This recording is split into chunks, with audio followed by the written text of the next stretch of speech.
Ya Om, kalah Om. Oke, mulai. Udah. Udah tak start. Udah audionya udah oke? Udah oke apa Oke, tuh? Oke. aman. Udah. Mulai deh Mas Wis. Kamera roll and Ya. action. Cek. Oke, cek. Lah, lomo lah, ge background coy. Oke.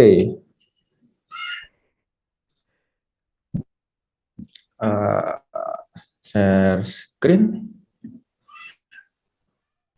Sialan, lali ngatur referensi. Gimana butuh bantuan? Oh ya Mat, coba. Bening ya kameranya. Iya. Wis lucu. Mas Wis bening apa kameranya bening? Angel. Dua-duanya dong. Angel. Toro. Aku kudu ngerestart Zoom sebentar ya. Angel. Angel, enyar gini. Angel. Nyar. Ngeri kan. Gan. Iya kan aku betul. Piro 14. FYI, performa laptop Wisnu itu lebih kenceng ke performa laptop. Ya, M1 gitu loh. Ngiler aku. Ginjal. Ayo donasi ginjal. Jual ginjal nang dia. Apa ngedol seperapat kayak gitu? Yang ngedol siji gak apa-apa wis pokoknya nang aku akeh ndek kanca ya. Kancaku akeh. Ngedol seperapat ngono mereka balik modal caranya. Oke. Ngeri. Udah masuk ya? Masuk. Sip. Oke.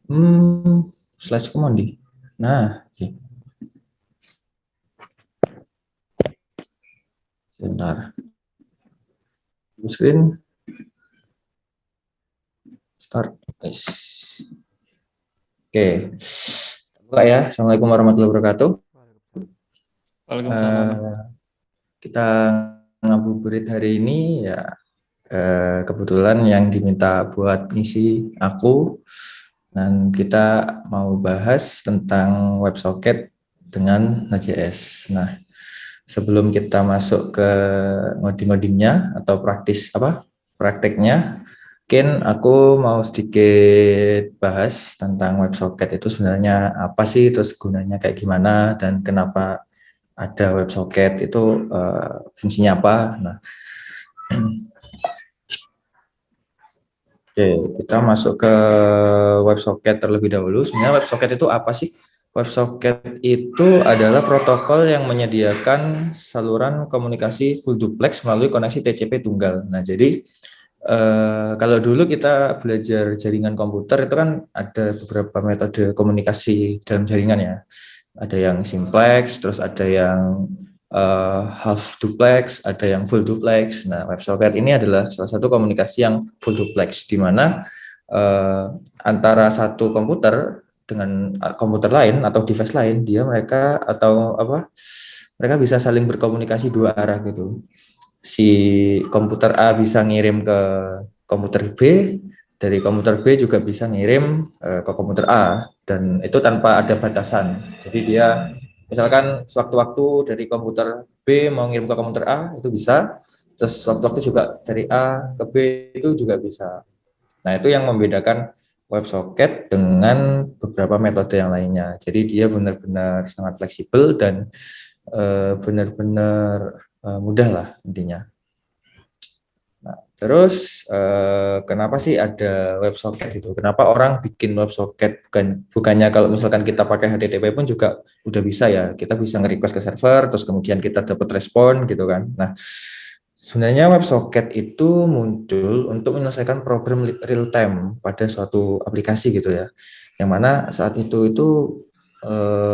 saat pertama kali WebSocket itu digagas, aplikasi real time itu sangat susah untuk dibikin. Nah, jadi WebSocket itu dia dikembangkan atau proposalnya mulai dibikin itu tahun 2009, terus kalau nggak salah 2009 ya. Terus dia dikembangkan selama 2 atau 3 tahun, aku agak lupa juga, sekitaran 2 atau 3 tahun dikembangkan. Nah, pada saat itu problem yang sering muncul untuk aplikasi real time itu adalah metode untuk melakukan update data ya. Nah, jadi karena aplikasi real time berarti kan misalkan ada perubahan di database misalkan itu harus diupdate ke klien langsung. Nah, dulu itu sangat susah dilakukan. Sebenarnya ada beberapa metode yang bisa dilakukan, cuman itu bisa mengakibatkan beberapa kelemahan. Contohnya kayak kalau dulu sebelum ada WebSocket itu orang-orang untuk membuat aplikasi real time itu biasanya menggunakan yang namanya short polling. Nah, bikin suatu polling gitu. Polling itu kayak gimana? Nah, polling itu dia melakukan request kepada server dari klien ya. Dia akan melakukan request, Ajax request ke server dalam interval waktu tertentu, misalkan tiap detik. Nah, dia tiap detik akan melakukan request ke server untuk ngecek apakah ada update terbaru ke database-nya. Nah, kayak gitu. Nah, hal ini itu menyebabkan beberapa kelemahan. Ya, ibaratnya gini udah. Satu user atau satu klien tiap detik dia akan melakukan request ke server. Nah, berarti otomatis dalam waktu 1 menit itu ada 60 request dari satu user. Nah, kalau misalkan ada 100 user, berarti ada sekitaran 6.000 request di tiap menit. Nah, itu bakal mengakibatkan server itu lebih mudah down atau sangat susah untuk diakses karena dia bakal rebutan request gitu. Nah, itu mengakibatkan banyak kerugian lah daripada untungnya gitu kan. Walaupun real time, cuman kan banyak ruginya. Servernya mudah down dan lain-lain lah. Terus ada juga namanya long polling. Nah, long polling itu dia sama kayak short polling, cuman dia intervalnya lebih lama. Misalkan dalam jangka waktu sekian menit, itu dia akan update otomatis datanya. Nah, cuman itu juga nggak akan menjawab problem real time itu tadi. Karena real time kan kita butuhnya apabila ada update data, dia langsung otomatis update kan. Nah, tapi kalau misalkan kita pakai long polling, dia masih ada jangka delay sekian detik atau sekian menit untuk melakukan pengecekan atau request. Nah, terus bedanya antara Ajax dengan WebSocket itu kayak gimana? Nah, kalau misalkan kita pakai Ajax yang konvensional biasa ya, untuk melakukan atau untuk kita supaya bisa dapat data dari server, itu kita harus melakukan request terlebih dahulu. Request ke server, terus server akan ngasihkan sesuai sama request kita, entah itu HTML, CSS ataupun data, ya kan? Jadi kita perlu request untuk mendapatkan data dari server. Nah, sedangkan apabila server ingin langsung mengirimkan data ke klien atau ke browser, itu nggak bisa kalau kita menggunakan Ajax yang konvensional. Jadi dia nggak akan bisa langsung mengirimkan respons atau mengirimkan data direct ke klien, ke browser gitu. Dia nggak bisa. Tapi WebSocket itu bisa melakukan itu gitu. Jadi karena dia full duplex antara komputer browser dengan server, dia bisa melakukan dua arah komunikasi gitu. Jadi dari server bisa langsung ngirim data ke browser, dari browser bisa request ataupun ngirim data ke server juga. Nah, di sana kemudahannya dan di sanalah fungsi real time-nya itu tadi. Jadi apabila ada update data di server, otomatis server bisa mengirimkan update datanya langsung ke browser tanpa menunggu dari browser itu melakukan request. Nah, makanya ini yang benar-benar menjawab problem real time tadi. Nah, itu perbedaannya dari WebSocket dengan yang konvensional biasa.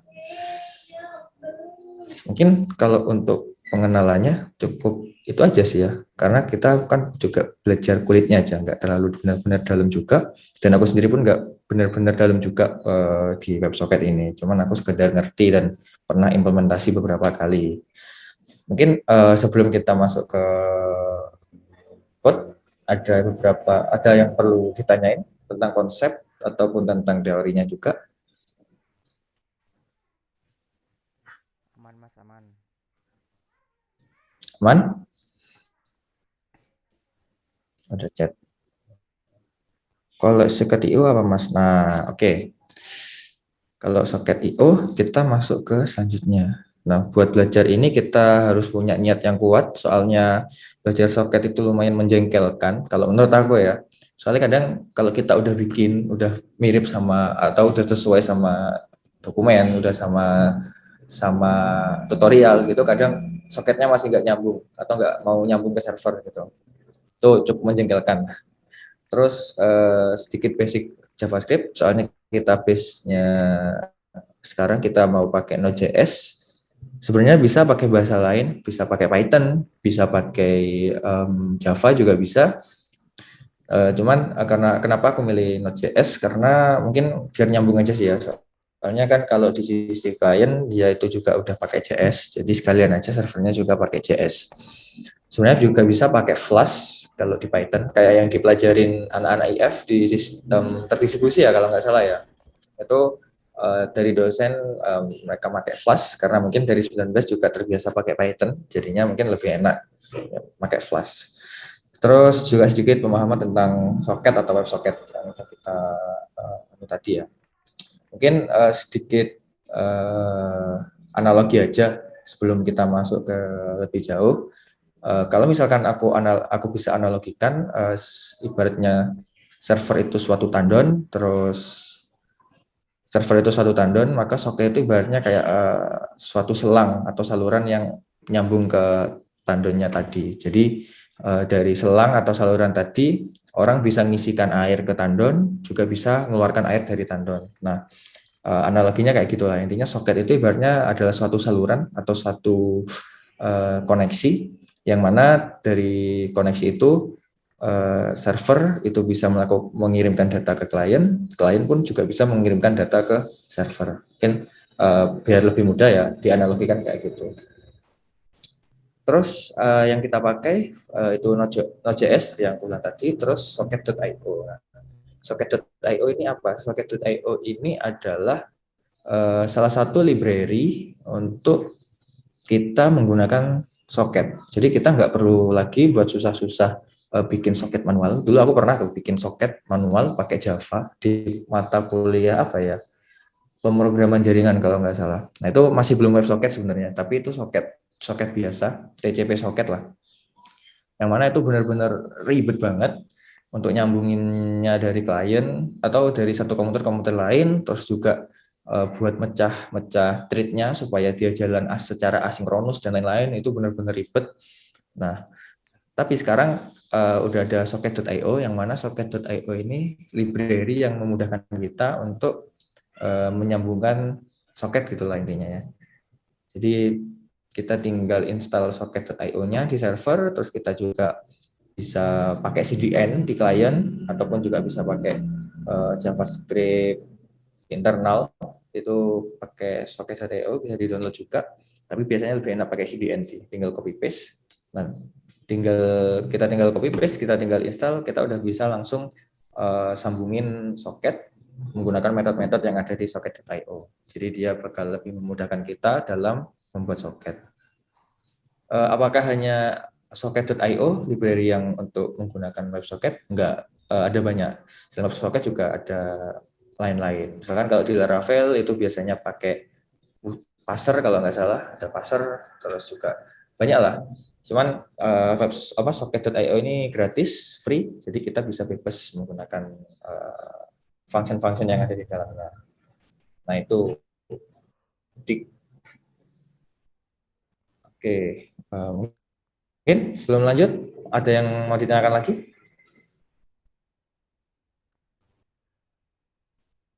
Mungkin kalau dibuat formatnya nanti ketika di tengah-tengah kayak nyala gitu boleh nggak Mas? Boleh. Langsung aja nggak apa-apa.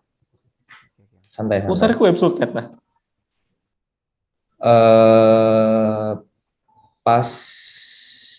Sebenarnya pasar aku juga nggak terlalu ngerti sih. Cuman harusnya dia berhubungan juga sama socket. Soalnya dia yang jadi server buat kita ngirim data dari klien kan, dan juga dari dari klien ke server kan. Konsepnya berarti sih mirip ya. Iya, mungkin. Thank you, Wis.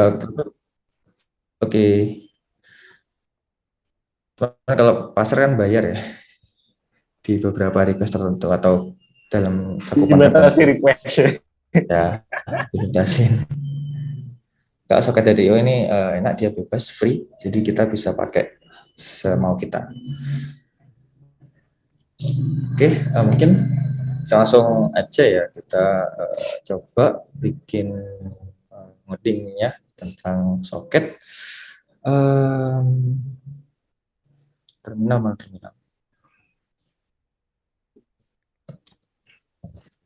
Oke, kita coba.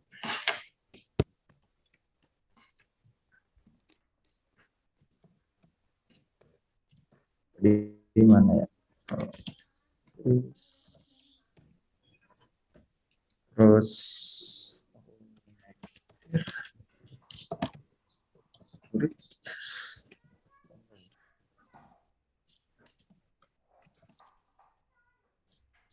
nah, di sini salah.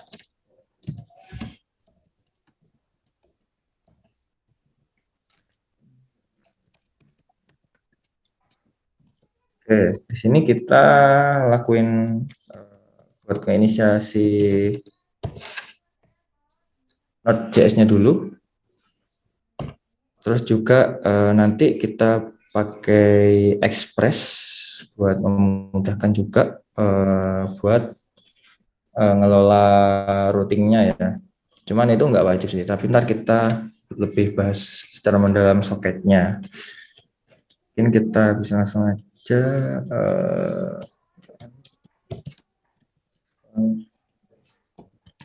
terus soket.io. Aku agak lupa. Kita buka dokumentasinya aja. Installation. Ya, soket.io. Juga Express.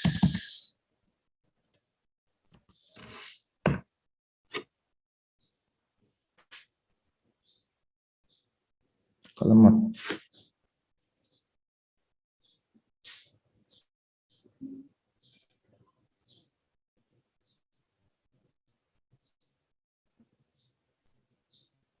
Wih, jalan nih. Bisa. Oke, terus kita bisa install modem juga. Oke.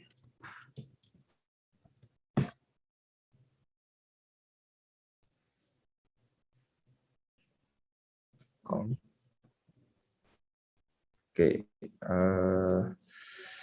terus kita buka project-nya.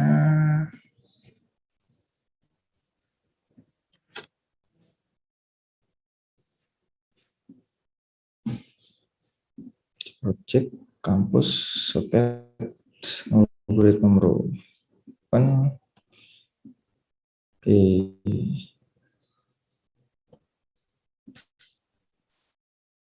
Nah, di sini kita kan belajar simpel-simpel aja ya. Jadi aku nggak bakal bener-bener rapih banget ngodingnya. Yang pertama kita bisa bikin index.js, mana nanti ini jadi base codingannya, di mana nanti soket ataupun beberapa fungsinya dijalanin. Terus yang pertama kita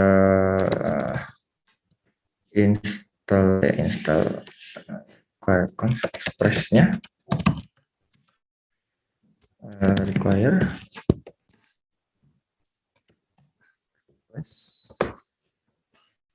atau kita bisa langsung bikin dia jadi app. Terus ini apa sih? Terus kita inisiasi juga IO atau soketnya.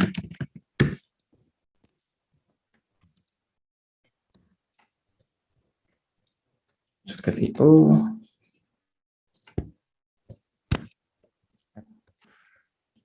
Nah, terus Setelah itu, sebentar, sudah ada yang salah. Ya,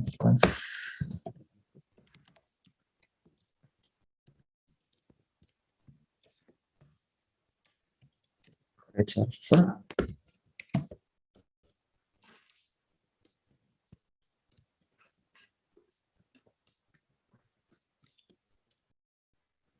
Terus kita coba list.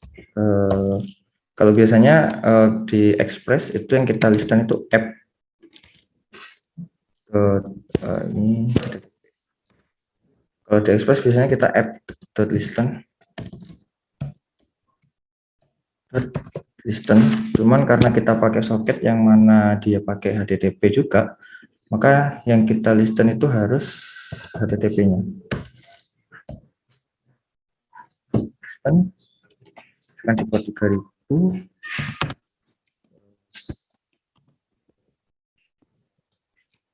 Kalau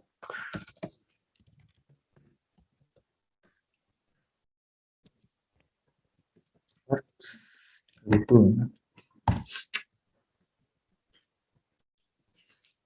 oke, mungkin kita coba dulu. Oh, belum masang div-nya. Ini kita pasang script buat ngejalanin development mode ya. Jadi kita pakai nodemon, jadi kita nggak perlu bolak-balik nge-stop service-nya supaya dia nge-refresh code-nya kalau kita ngedit. Terus kita tinggal di sini npm dev. Nah, dia jalan di port 3000. Oke. Nah, selanjutnya dari kita kan udah require socket.io. Nah, di sini tuh kita tinggal ngejalanin atau memanggil fungsinya itu on. Terus kita kasih tahu atau kita istilahnya kita tandain dia akan berjalan saat apa. Misalkan dia on connection. Nah, saat on connection dia akan memanggil function atau callback lah ya, anonym function yang mana parameternya berisi soket. Nah, soket ini yang merupakan istilahnya objek, bukan objek juga ya, objek lah, objek yang bisa menyambungkan kita atau server dengan kliennya. Nah, setiap ada satu koneksi yang masuk, nah soket itu akan berubah gitu. Jadi dia akan punya ID soket masing-masing di masing-masing kliennya. Misalkan ini on connection, kita bikin on connection, kita coba log nyambung. Terus kita coba bikin lah, ini ada yang nyambung. Kita bikin kliennya, istilahnya HTML-nya lah, atau dari sisi kliennya. Itu kita coba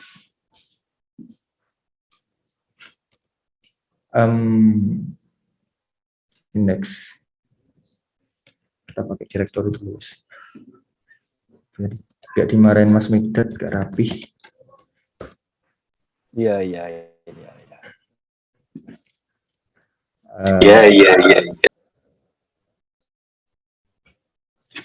Nanti dimarahin Mat, gak rapi Mat. Biar gak tuman. Nah ini misalkan aku coba bikin HTML aja ya, ngabuburit. Terus sini penanda aja satu tes soket ngabuburit. Terus di sini kita harus bikin config di kliennya juga. Nah, config-nya itu yang pertama kita bisa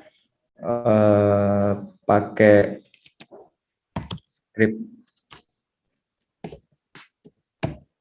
dari JS atau dari ininya langsung. Cuman kalau biar lebih enak ya, kalau misalkan bingung itu bisa pakai JDN. Nah, aja. Pakai JDN, terus kita inisiasi soketnya. Jadi,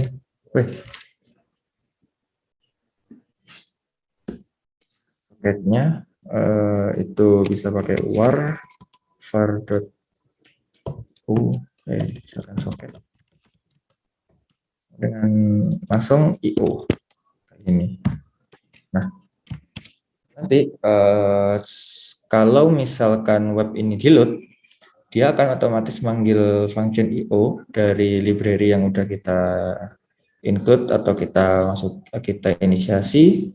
Nah, nanti secara otomatis klien ini atau page ini akan nyambung ke server yang udah istilahnya yang udah dibikin lah, yang udah kita bikin soketnya. Misalkan aku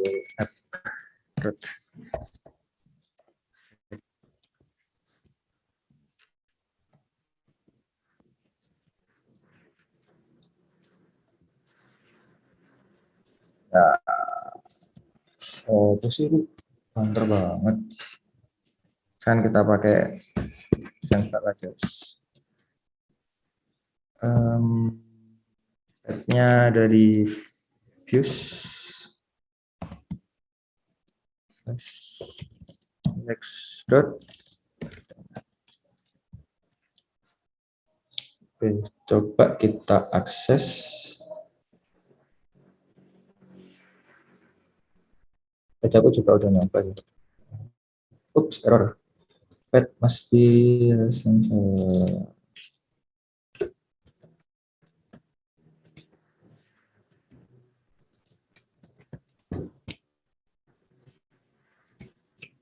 Biar enak lah.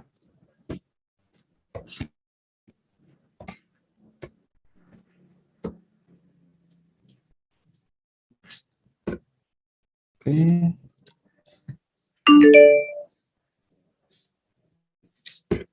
Nah, sini tes soket ngabuburit Mumro. Kalau misalkan kita lihat di network, nah dia bakal jalan nih satu request yang aneh. Kalau kita lihat di sini tuh ada DevTools di Chrome itu ada. Kalau misalkan kita pakai network itu kan ada beberapa jenis ya. Nah, itu ada WS. WS ini adalah WebSocket. Nah, ini kita bisa tahu koneksinya apakah udah nyambung atau belum. Nah, di sini misalkan dia udah hijau, berarti dia udah nyambung ke server yang udah kita bikin tadi. Di sini juga kita bisa lihat dia bisa ngelog kalau misalkan dia nyambung. Jadi setiap ada page yang ngeload atau ada klien yang ngeload page ini, dia bakal udah otomatis nyambung ke server. Otomatis nyambung ke server ini. Di dalam callback-nya si atau anonymous function-nya si IO ini tadi, socket.io. Nah, jadi saat on connection, nah, kalau udah on connection gini, kita bisa bebas nih, apa yang mau kita lakuin. Misalkan kita mau dari satu klien yang dia ngirim satu message terus bisa disambungin ke klien lain gitulah ya misalkan. Nah itu kita bisa pakai misalkan gini Mas, aku mau dari sini tanpa ada request dia mau ngirimkan suatu message misal, kita tinggal socket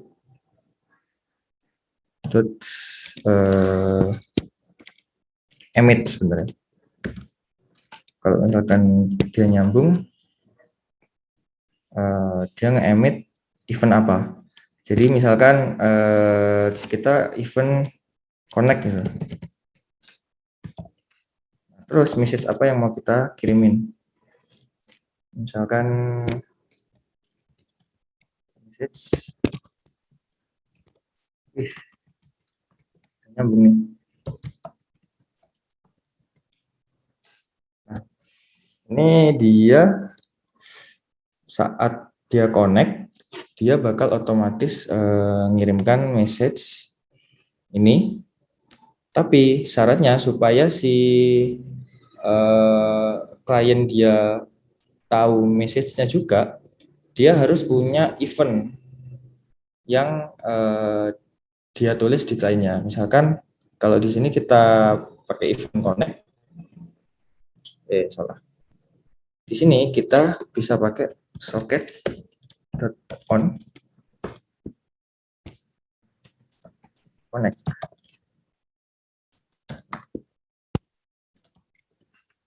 Misalnya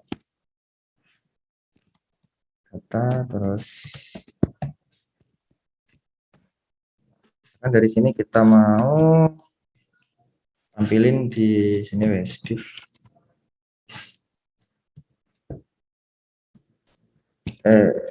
ID. Maka ini loh. Berarti udah selesai query ya. Saya pakai vanilla aku ya, lupa aku. Dokumen dot elemen by ID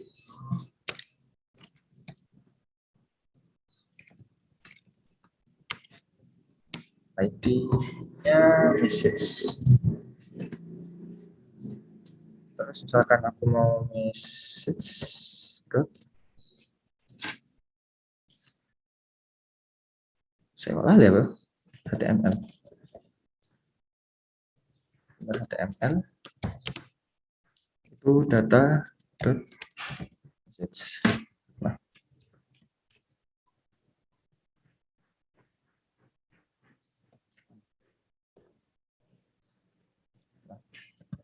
Nah, ini sekarang nih aku refresh,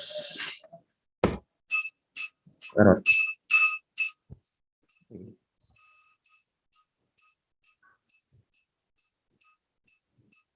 Oh sorry, kita nggak bisa pakai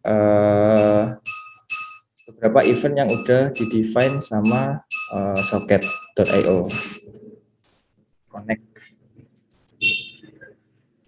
Jadi kita harus ganti nama eventnya.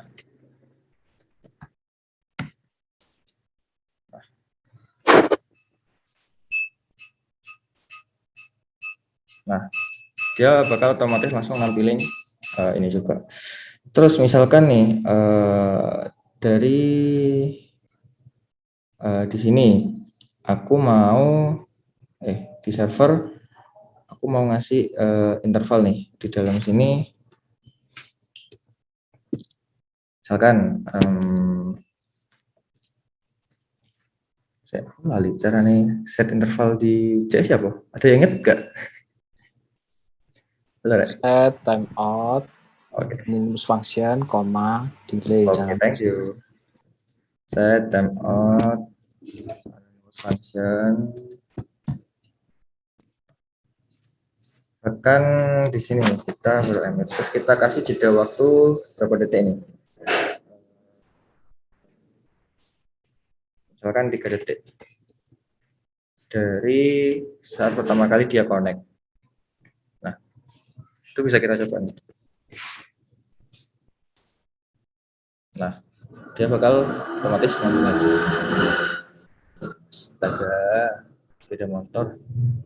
Nah, ini yang bakal memudahkan kita kalau misalkan kita mau ngirimkan data ke klien. Dia bisa pakai emit. Terus kalau misalkan kita mau ngelisten atau kita mau menerima data dari klien itu bisa pakai event on socket.on. Misal dari klien itu nge-emit juga nih. Di sini aku ngelisten socket.on. Sebentar. socket.on socket.on apa nih Naya?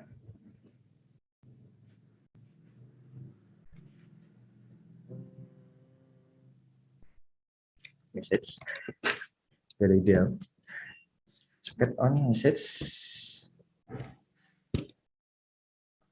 Terus di sini kita bisa kasih callback anonymous function, yang mana nanti isi dari data ini adalah message yang dikirimkan dari klien. Sebenarnya sama aja sih fungsinya. Jadi pakai on terus anonymous function data. Nah, data ini nanti data yang bakal dikirimkan dari server ataupun dari klien. Nah, sekarang dari message terus data. Terus di sini aku mau ngembalikin juga socket emit message. Karena aku mengirimkan message, aku kembaliin lagi datanya, misalnya data. Itu juga bisa. Atau kalau misalkan kita mau bikin real time chat, itu bisa kita juga kirim ke klien lain gitu, atau bisa kita broadcast juga. Nah, kalau misalkan kita kirim ke klien lain, kita bisa nge-broadcast pakai misalkan gini, saat connect nanti semua soket atau koneksi itu disimpan ke dalam suatu array. Jadi aku misalkan simpan bikin suatu array itu let connect user.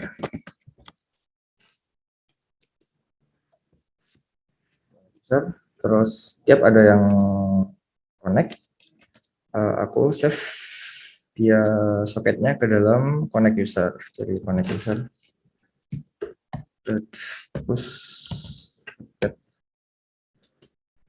terus setiap ada yang ngirim message, nanti aku broadcast atau aku coba kirim ke semua connect user yang ada. Jadi misalkan aku bisa loop for each atau for of connect user.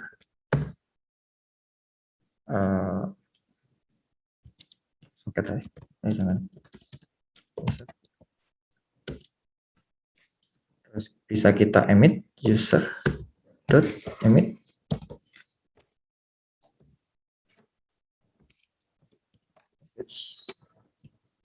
data.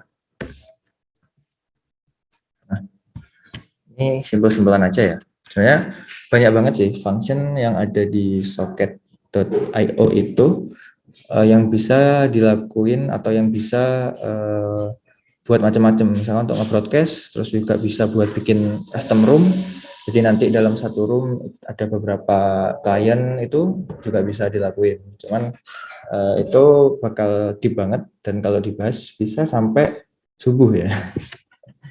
Makanya kita bahas yang kulit-kulitnya aja ya. Jadi kita nggak bahas benar-benar deep banget. Yang penting goals-nya adalah kita tahu soket itu kayak gimana dan fungsinya soket itu kayak apa. Itu aja sih. Di sini misalkan ini, terus di kliennya aku bikin satu input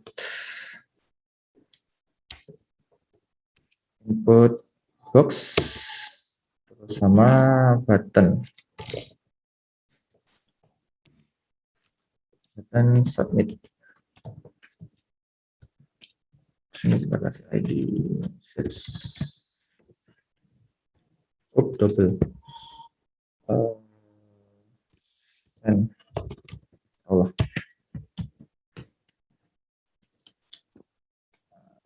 Terus ini kita hapus saja. Sekarang kita mau ngirim ke server kalau misalkan button ini diklik gitu ya. Berarti kan kita pakai angel gak kayak jQuery. Saya tak cari jQuery saya. CDN jQuery.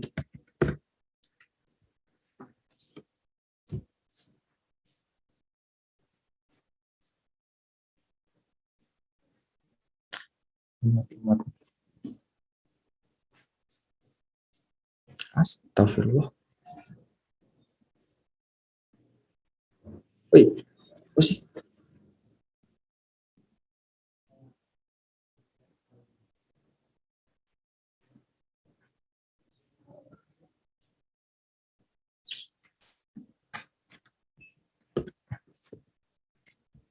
Coba pakai jQuery. Oke, misalkan kita kalau misalkan button itu diklik, button, klik, nanti apa yang akan dilakuin? Jadi dia akan melakukan emit, misalkan emit socket emit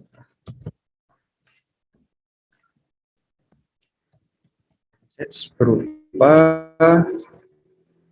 data yang didapat dari input box misalnya. Kita ambil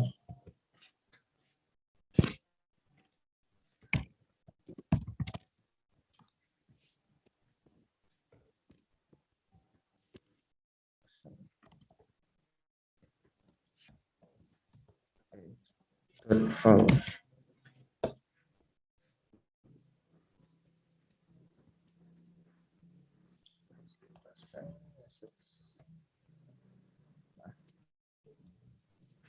Terus di sini kita juga bikin satu listener yang mana nanti dia bakal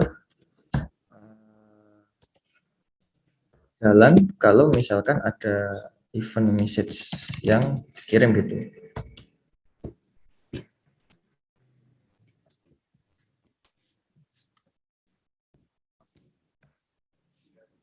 Misalkan di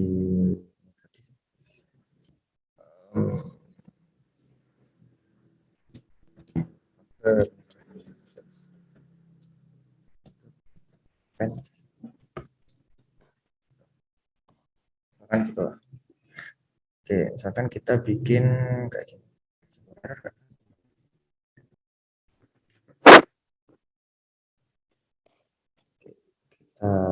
cek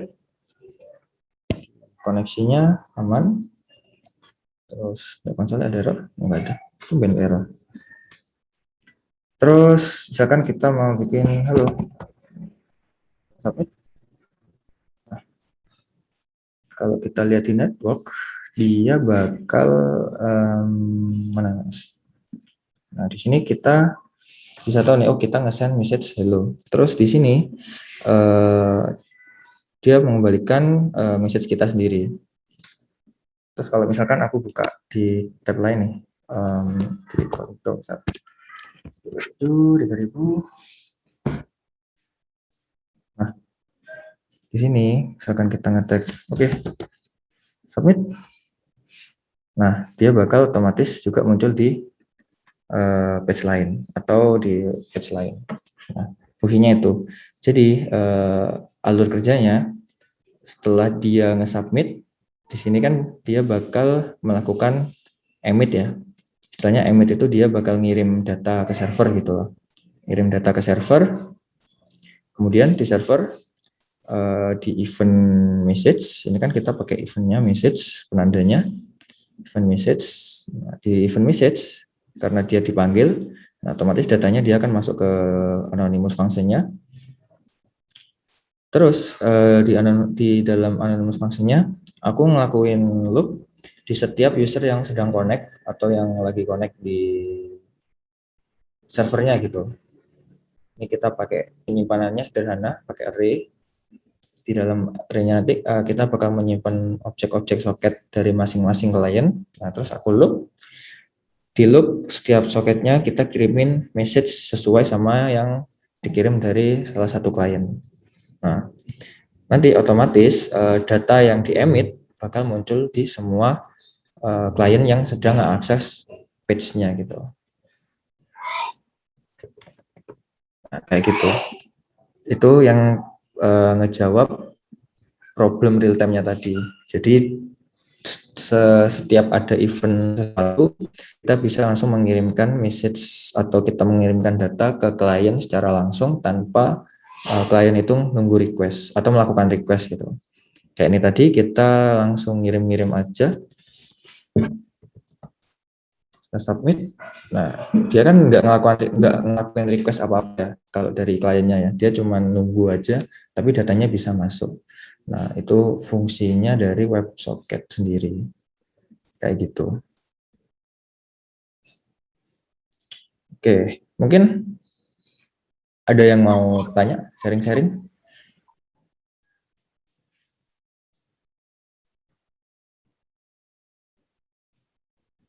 Zoom hilang ya?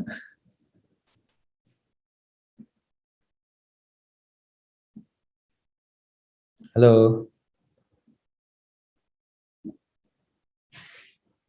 Mungkin ada yang mau sharing-sharing nggak? Mas Mikdad, mungkin mau nambahin. Namanya apa ya? Satu sih yang mau tak tambahin dan kayaknya cukup penting. Apa itu? Kan kalau WebSocket kan dia kan bisa, dia kayak receive and sending data kan bisa real time gitu ya. Tapi WebSocket juga ada kelemahannya. Dia kelemahannya datanya itu nggak bisa gede-gede banget. Maksimal Nah, iya berapa? benar. WebSocket maksimum message size. Dia maksimum itu 64 kilobyte. Jadi kalau umpamanya kalian punya data JSON isinya 1 MB gitu, kalian buat di real time itu nggak bisa sih. Ya, benar. Solusinya untuk itu buat soket ini, kalau misalkan emang data yang kita load itu harus benar-benar gede, soket ini bisa menjadi satu trigger ke page-nya di kliennya buat dia melakukan suatu request. Nah, jadi daripada kita ngecek dalam interval waktu tertentu, nah dengan soket ini kita bisa tuh nge-trigger. Misalkan kalau misalkan ada message, dia bakal otomatis nge-request nanti. Karena datanya gede kan ya, dia nggak bisa dilewatin soket, jadi dia cuma ngirimin message aja, message kalau dia harus ngelakuin request. Nah, nanti di sini dia bisa ngelakuin request yang data gede tadi. Nah, jadi daripada berdasarkan interval waktu, pakai soket bakal lebih efektif. Jadi, soalnya dia ngelakuin request kalau misalkan ada trigger dari soketnya sendiri. Jadi kalau ada permintaan dari soketnya, kayak gitu. Solusinya untuk yang data gede mungkin. Oke, kalau datanya gede, ya sih ada beberapa solusi. Salah satu dari Wisnu sebagai trigger. Jadi kalau umpamanya kalian udah processing data tuh, datanya udah dapat dan itu nggak bisa dikirim lewat soket langsung.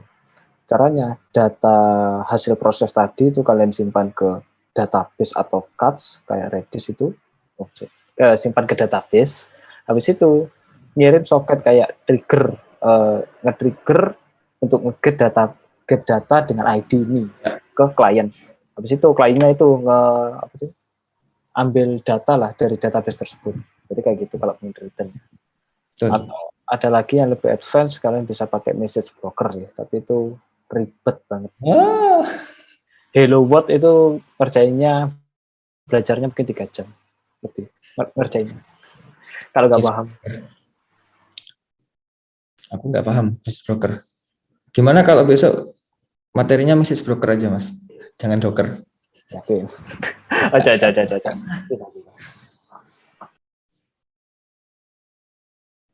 Jadi kalau nggak tahu message broker itu, dia itu kayak apa ya, service sebagai real time juga sama WebSocket. Cuman dia kelebihannya dia bisa data gede, terus dia itu bisa kayak load balancing mungkin anggapannya, kayak scale, bisa scaling. Jadi kan kalau di industri-industri gede kan mereka kan nggak mungkin sih mainan yang namanya, kita ngomong ke arsitektur atau infrastruktur ya, ada namanya monolith sama microservice. Kalau gede-gede kayak Gojek, terus Topet atau startup lain, dia itu nggak mungkin sih pakai monolith. Makanya dia pakainya microservice. Dan itu si message broker itu sebagai kayak konektor lah, kayak jembatan gitu untuk berhubungan antara service-service lain. Dan mungkin kalau kalian pernah dengar kayak Apache Kafka atau RabbitMQ, terus ada lupa aku. KNKD lupa aku. Apa gitu. Bukan ada yang QQ itu namanya message broker sih. QQ Remi mas. Ya. Mungkin kalau sekarang dari kuliah kan nggak ada, itu cuman nice to have. Ilmu yang mungkin kalian gunakan saat kalian punya problem masalah infrastruktur sama data-data yang gede. Betul. Oke. Tuh, masalah real time itu memang benar-benar sesuatu yang cukup kompleks ya. Soalnya emang nggak sembarangan kita bisa ngelakuin kirim data atau nerima data secara real time kayak gitu. Pasti ada beberapa arsitektur atau beberapa metode-metode yang diperluin untuk ngejalaninnya. Ya, salah satunya ya WebSocket ini sih, yang paling simpel dan paling sederhana sih untuk ngelakuin real time application. Nanti misalkan kalian ngembangin sesuatu tuh yang berkaitan dengan data yang time series, kayak berdasarkan waktu, misalkan nanti yang tiap detik ada update, misalkan kayak website pemilihan atau pemilihan ya Permira gitu kan, website pemilihan umum gitu kan, selama ada pemilihan gitu kan dia datanya kan selalu update, bahkan mungkin tiap detik atau beberapa detik gitu kan. Dengan WebSocket ini kan bisa membangun sesuatu view untuk adminnya supaya dia bisa jalan real time gitu, ngerti data-datanya yang real time sekarang kayak gimana. Nah, kayak gitu. Jadi aku rasa WebSocket ini cukup membantu banget kalau misalkan kita memang bikin satu apps yang membutuhkan real time gitu. Mungkin itu. Ada yang mau tanya lagi nggak?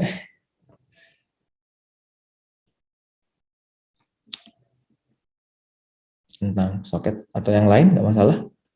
Kita nyantai-nyantai sharing-sharing aja. Namanya ngabuburit kan. Karena dulu buko. Jam berapa sih? 4:30. Sejam lagi.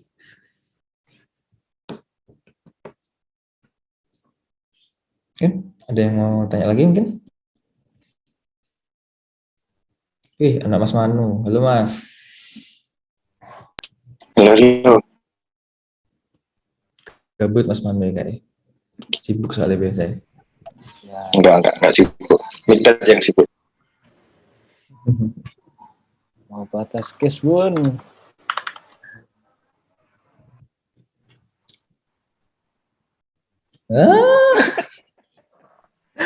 Pertanyaannya kok sangat-sangat amat OOT ya? Gini tuh. Enggak sih, belum. Itu ada timelinenya kalau mau beli gituan ya. Nggak bisa langsung. Gini wis.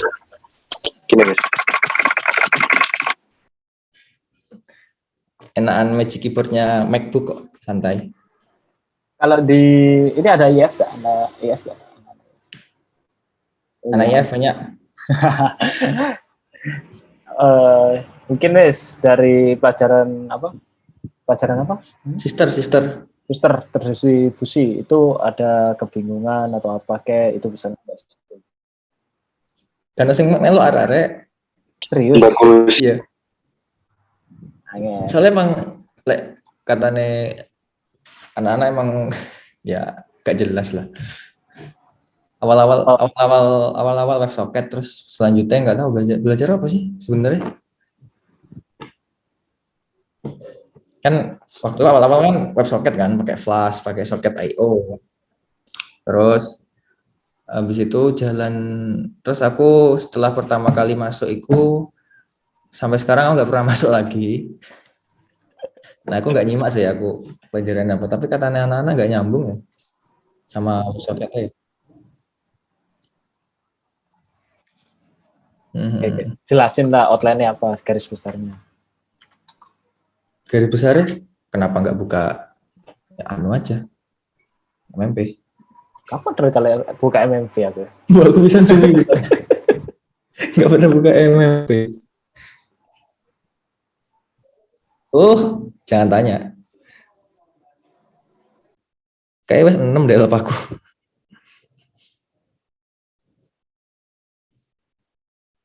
Santai-santai. Pak Is nyantai kok orangnya.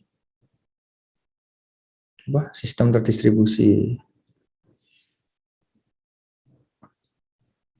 Middleware. Apa nih sih middleware? Arsitektur terdesentralisasi, proses and trade, kuis. Oke. Aku pendahuluan dulu belajar WebSocket.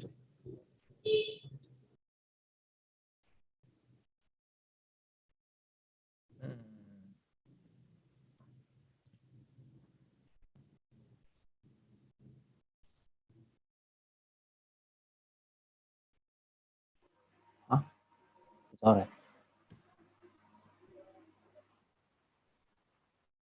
Itu saya integration. Mirip kayak iki.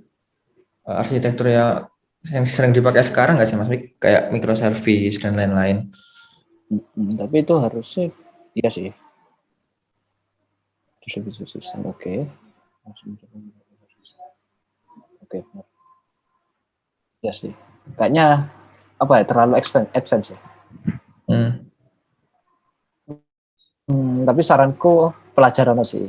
Kalau tujuan kalian pengen masuk ke startup yang gede-gede itu. Startup.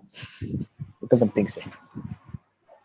Nanti kalau kalian startup, kalau kalian udah masuk sana, terus itu aku disini nggak tahu diajari kuliah. Sudah biasa. Kalau zamanku emang iya sih. Ya seperti itulah.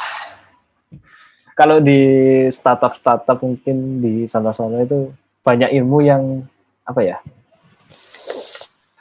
Kalian nggak pernah tahu lah. Kayak misalnya desain database, wah kok beda sama yang diajari di kampus.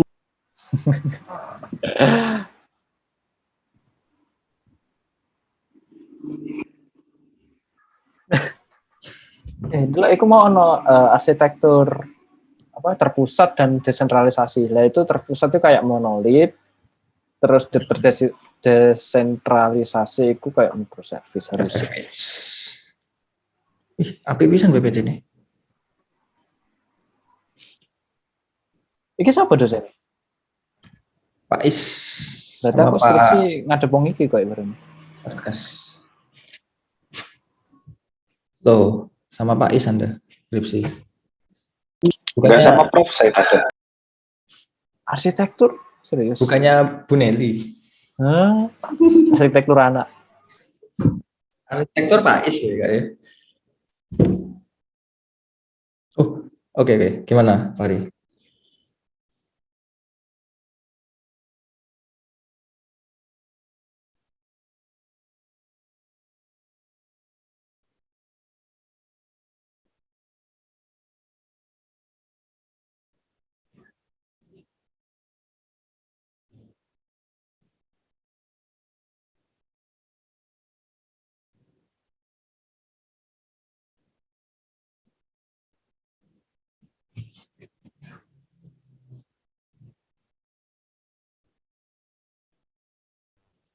Yes.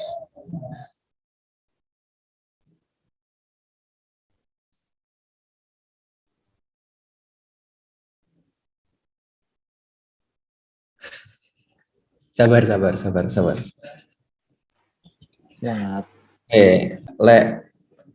Menurutku sih ya, kita diskusi aja sih. Ntar juga mungkin ada pendapat dari yang lain.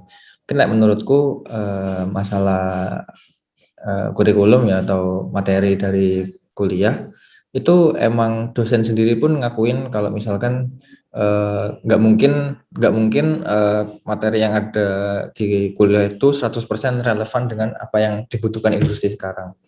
Soalnya yang pertama itu tadi perkembangan teknologi kan signifikan banget kan. Sedangkan juga untuk nyusun kurikulum pun kalau di kampus mungkin nggak sembarangan gitulah ya mungkin, atau perlu beberapa proses yang perlu dilalui. Sedangkan setelah prosesnya selesai ternyata udah ada update baru lagi ya, mungkin salah satu faktornya itu.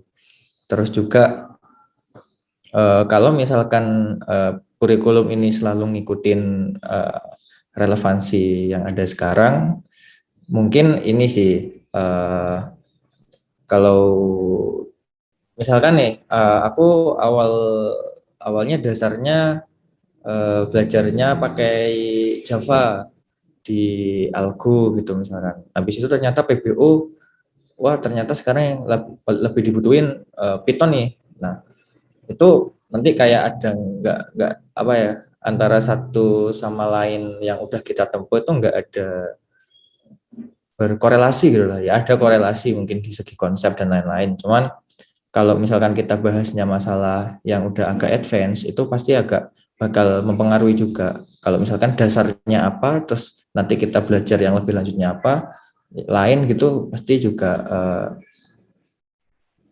bingung lah nanti. Seperti angkatanku ya kan, Algo Python, PBO Java. The best emang dosen. Oh, First time. Aku apa di sih? Java, Algo Java, PBO Java sih, iya sih. Java. Dan lain-lain beda. Angkatanku iki percobaan banget sih. Lek sing 19 sih oke lah, Python nyambung terus. Oh, angkatanku. Mantap. Kelinci percobaan wis. Yoi, iki anak kanca, anak bola. Halo Renanta. Ya kalau kuliah ada satu hal yang mungkin dulu aku miss juga sih masalah kuliah itu yaitu konsep. Sebenarnya gini, kalau kuliah itu yang diambil harusnya itu konsepnya doang, untuk praktikalnya karena kita di teknologi itu pastikan tiap hari berkembang kan. Selama kita ada patokan, ada konsep itu kita udah paham, harusnya praktikalnya udah paham sih. Itu yang dulu sempat miss. Benar. Jadi kalau konsep. kuliah yang diambil konsepnya sih kalau kita di IT, ngomongnya IT. Mungkin kalau cara belajarku sih ya, aku itu mesti misalkan itu hal basic atau dasar banget kayak Algo sama PBO itu, aku awal-awal nggak langsung ngoding sih, aku nggak bisa malah nggak langsung ngoding. Aku baca-baca sih teorinya. Aku malah sempat beli buku, terus juga download video macam-macam. Nah itu sih. Setelah konsepnya udah matang baru coba bahasa pemrograman. Oh ternyata di Java kayak gini, terus di Python ternyata kayak gini. Nah, nanti bakal semakin lama semakin dalam lagi belajarnya. Seperti itu.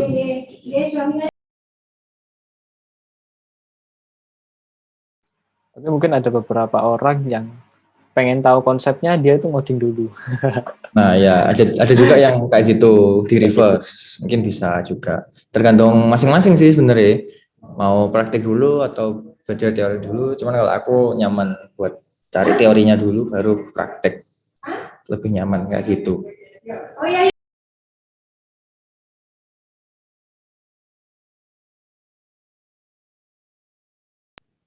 Oke, asli ini ngebuburit sharing-sharing ini mah, bukan belajar WebSocket. Mas Wisnu boleh tanya, sharing Mas. Oke, Gitu. boleh. Gini, jadi untuk problemku sekarang itu kayak apa? Saya kan kayak udah dapat banyak kenalan gitu dan minta kayak dibikinin web kayak gitu Mas ya. Problemnya itu saya bingung. Saya kan seorang mahasiswa gitu, masih semester 4 gitu ya. Tapi saya kayak udah berani gitu loh, apa bikin gitu yang berbasis Laravel kayak gitu ya Mas ya. Dan saya kayak bingung soal harganya gitu Mas, karena saya juga sharing ada beberapa sampel programmer gitu. Nah itu kayak beda jauh gitu loh Mas, kayak si A sama si B itu harganya itu kayak beda jauh gitu. Tapi kalau dilihat dari arsitektur dan segi apa kualitasnya itu kayak ya sama-sama aja gitu Mas. Tapi ya pantauannya beda jauh. Nah, untuk saya seorang mahasiswa gitu kayak cari referensi patokan harga itu gimana gitu Mas, saya bingung banget gitu. Harusnya ini mah yang udah sering freelance ya biasanya gitu ya. Kalau aku sendiri biasanya misalkan freelance gitu ya pasti yang aku nggak matok dari orang lain sih. Maksudnya nggak ya tanya-tanya cari referensi, oke lah. Cuman nanti aku juga harus lihat sendiri kan requirement aplikasinya kayak gimana atau webnya kayak gimana, terus apakah benar-benar ini sulit banget atau ini termasuk mudah, nah itu juga jadi hitungan harganya kan. Terus juga deadline-nya selama apa, atau kalau misalkan mepet ya pasti harusnya tambah mahal kayak gitu. Ya kamu bisa bikin standarmu sendiri sih di awal, mungkin bisa cari referensi di lain gitu kan yang oke. Nanti lama-lama harus bisa nentuin standarnya sendiri sih kalau misalkan freelance kayak gitu ya. Jadi ntar kita punya harga kita sendiri gitu. Tapi kalau dari yang lain mungkin Mas Budet yang sering juga nih, atau Mas Manu, So aku meneh. atau ada Mas Ada Angger Anggir juga. yang sering freelance. Ada Angger. Nah, Angger itu dia itu jagoan freelance itu. Oke, Mas Angger. Oke mas, monggo mas. Ya gimana ya, freelance emang gitu jadinya freelance. Dia itu bukan main di kualitas, tapi main di harga. Jadi Harga. kalau menang-menangan, oke, menang. Yang menang itu harganya yang murah, bukan yang kualitas yang Ya, benar. bagus. Apalagi kalau klienmu itu orang-orang pemerintahan, mereka nggak akan peduli kualitas ya. Mereka yang penting pokok dadi. Jadi harganya cocok. Nah, itu. Gitu tuh juga mikirin mas apa siapa yang minta gitu juga benar-benar Iya, dipikirin. pasti juga. Gitu. Nah, misalkan yang minta mahasiswa ya kamu nggak mungkin ngasih harga yang benar-benar tinggi. Kaget juga ya. Kalau misalkan kamu diminta nih dari pemerintahan, kayak misalkan dari kantor apa gitu diminta bikin website, wes itu mahalin nggak masalah. Soalnya pemerintahan nggak mungkin dia ngasih harga itu murah sih. Oke, baik, makasih mas.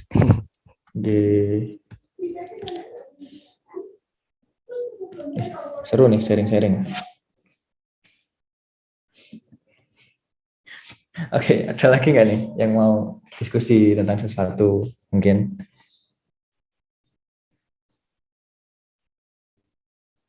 Emang jelek kita ngomongin tentang teknologi itu gak akan mungkin ada habisnya sih. Pasti bakal terus berkembang seiring zaman lah.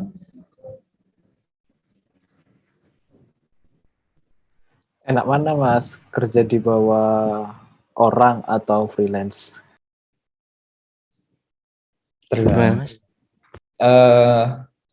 Mungkin kalau misalkan, ini pendapatku dah.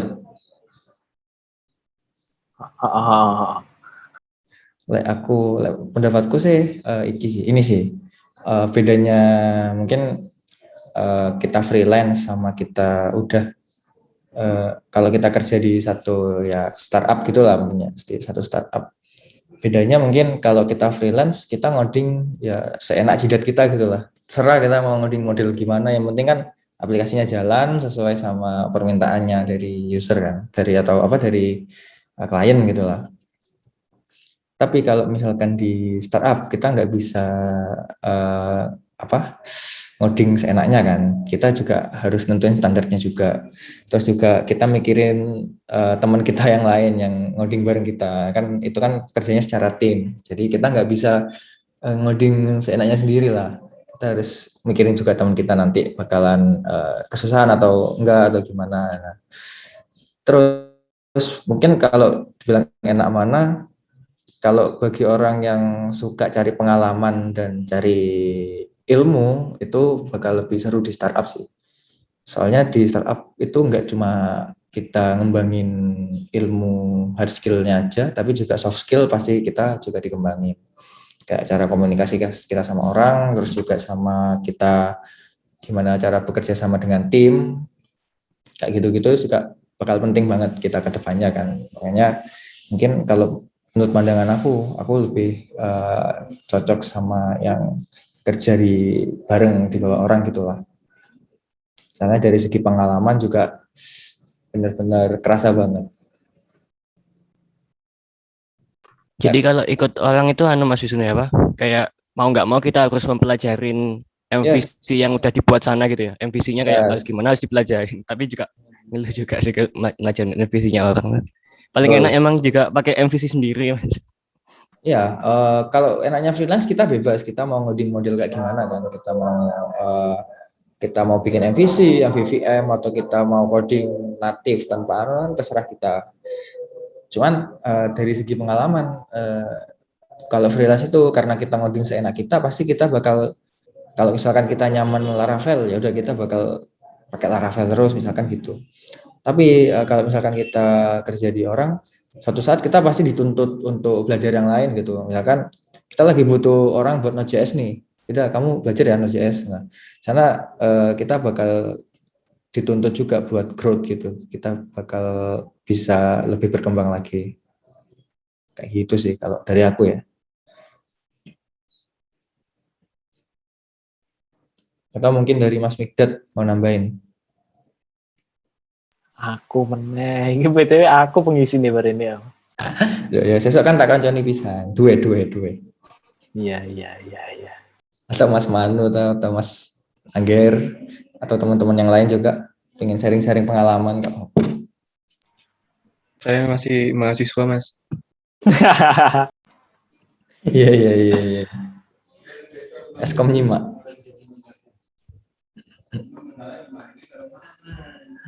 Ya biasanya kalau kerja di startup itu mainnya di standar sih. Gitu ya. Jadi kok entah itu codingan kalian, terus hasil kalian itu harus minim bug, harus apa, itu main di kualitas. Sorry kok standar, di kualitas. Ya banyak sih. Kalau mungkin sih ya, kalian kalau freelance bener kalian bisa dapat uang yang banyak. Tapi ada satu titik mungkin kalian itu akan bosen, rasa bosen ya. Masa aku ngerjain gini-gini toh, tak untuk duit. Tapi tergantung orang sih, dia itu hidup entah itu nyari pengalaman atau nyari duit, nggak paham.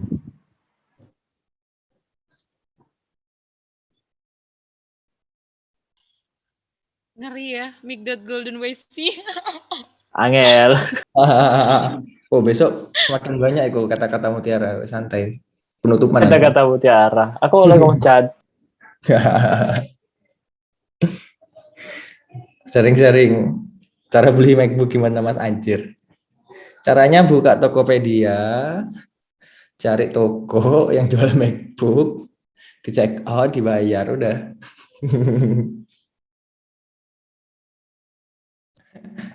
Kerja goblok. Itu punyanya Mas Wisnu M1 apa bukan tuh Mas? M1 aku. Wih, baru ya Mas. Udah picture Mas? Udah. Gak apa-apa. Bentar lagi Belinya kepencet. lagi nih. Abis ini paling keluar yang M1X. Belinya kepencet. Iya. Ngomong MacBook itu aku pernah sih punya temen, dia itu kayaknya pernah beli MacBook gitu, terus MacBook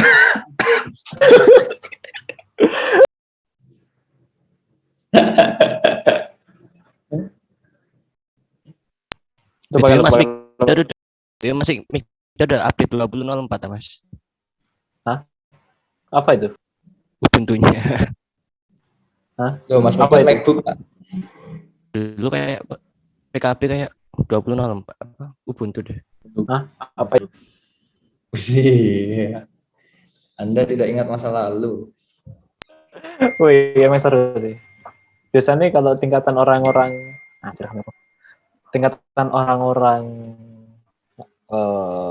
programmer, kalau noob dia pakai Windows, terus kalau dia pro itu biasanya pakai Linux. Kalau udah apa noob? Habis kalau pakai Linux sukses. Sudah kerja. Belum sukses Om.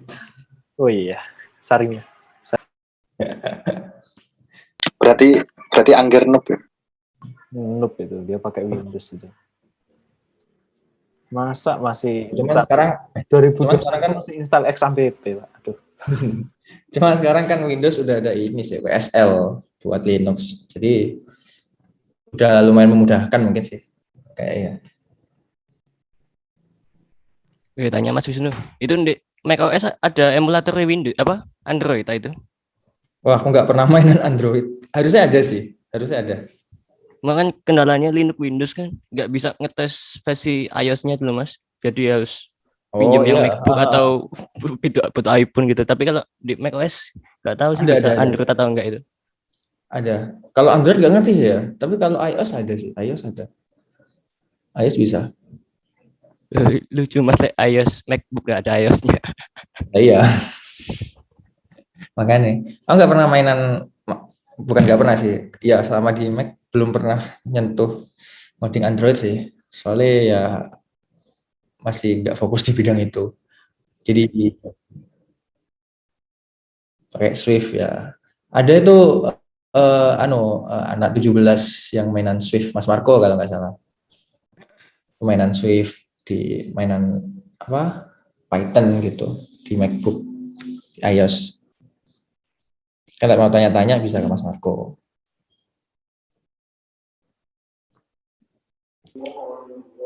Nah, jam 5. Iya, gak kerasa jam 5. Ini kan ngabuburit kan enak. Moro-moro buko. Alhamdulillah. Sambil Mas ngemil. Mister gimana, Mas?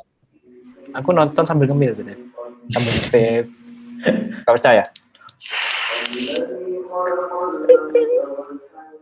Udah lo main sebelah masjid loh. Gak apa-apa, gak masalah.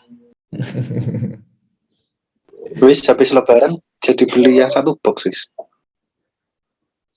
Yang satu krat. Coca-Cola. Iya. 100.000. Jadi. Ada suatu kebiasaan di beberapa perusahaan itu kalau kalian merayakan malam itu biasanya dengan cara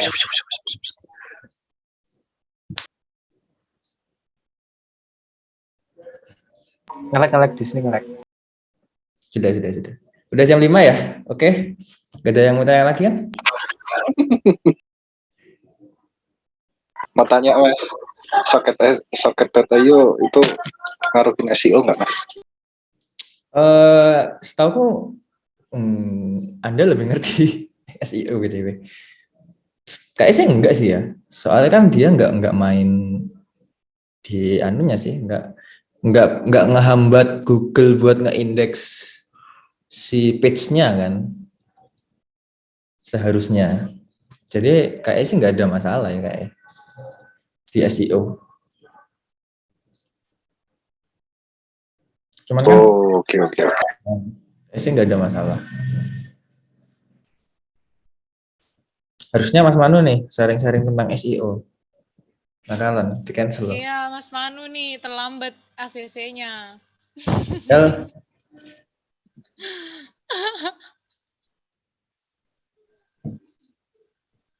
Senin nih, Mas Manu Senin penutupan.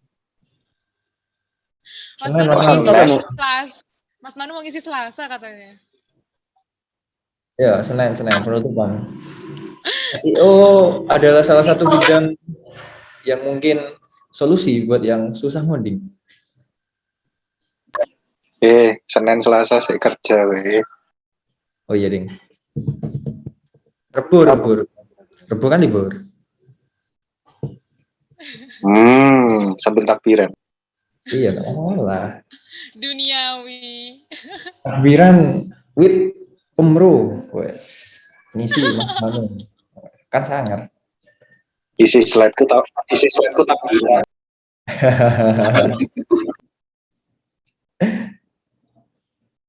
Iya wis tak usahain Rabu. Wah, mantap. Penutupan ya berarti ya. Loh, di Instagram wis penutupan katanya. Ya. Cancel. Iya, bonus. Loh, kan penutupan ngabuburit with Pemro, bukan takbiran with Pemro. Nah, benar. Aduh. Yes. Oh, ngakak. Asik dong SEO.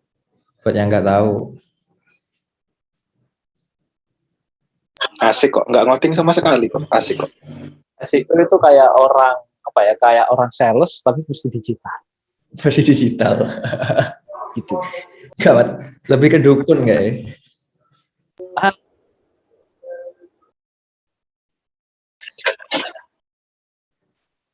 Ya, Lagi WordPress bisa. ya kerjanya SEO gitu ya, ngedukun tapi secara digital ya. Digital. Dukun marketing lah. Oke, nanti kedepannya ini akan laku digital. Sepertinya orang ini bakal mengeklik web ini. Gimana ya caranya biar orang ngeklik web ini?